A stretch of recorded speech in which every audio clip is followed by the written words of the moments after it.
Now let's look at actually using a constructor by jumping out into some code and actually coding up some examples. Now what I've got here is a solution, a project that I named constructor example, and I'm working on a class module, or a code module rather, a class CONSTR. You will find this project out in your work files folder just like before, and I've created it all the same way. Okay, this is a Win32 console empty project. Went in and added my module here. Okay, go back and look at some of the other examples to see how to build these. Now if you remember, in some previous examples we built a class called cat, and so here is that class.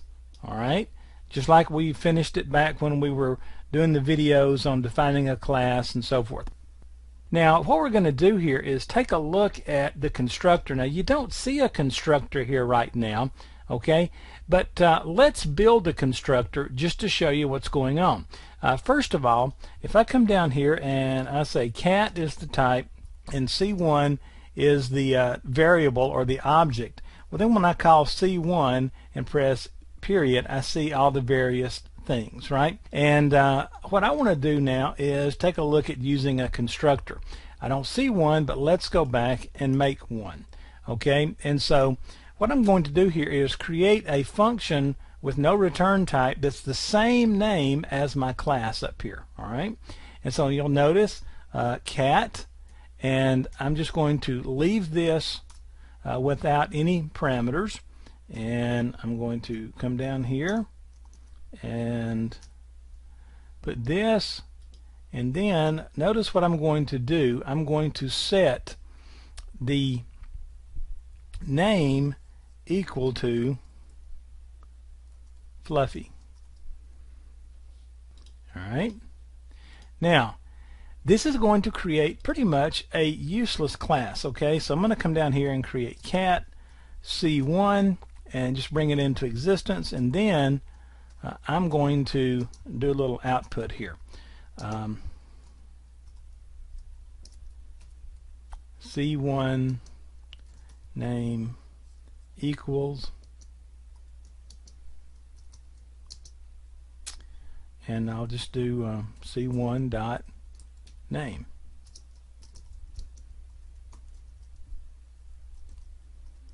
All right.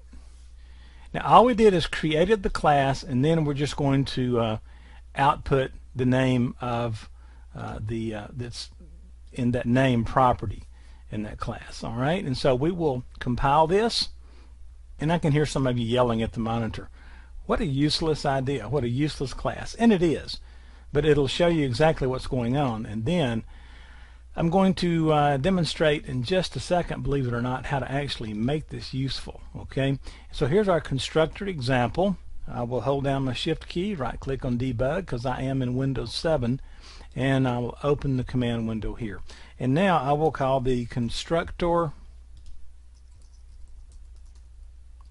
example, and you'll notice that the name is already Fluffy.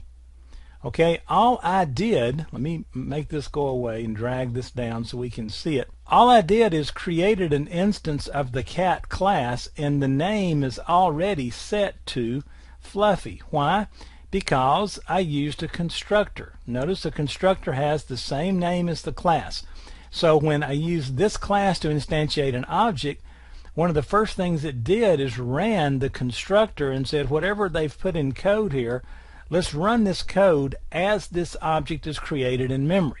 And so I have ensured here that every object that gets created off the cat class is going to have the name Fluffy. Now obviously out there in the real world that's not going to be the way we want to do it. Okay, but I do want you to think about this. Anytime you have any aspects of a class that when objects are created they always need to have certain functionalities, a constructor is the way to do it. And there's your constructor. Same name as the class, no return data type here. All right, now that's the simplest example of a constructor you're ever going to find, but let's add a little more to it now. Let's say, better yet, let's pass in a standard string. okay, and we'll just call it X. And now what we will do is we will set name equal to X. All right, and so you'll notice now we've got this little squiggly down here, and it's saying, hey, wait a minute, there's no default constructor for cat.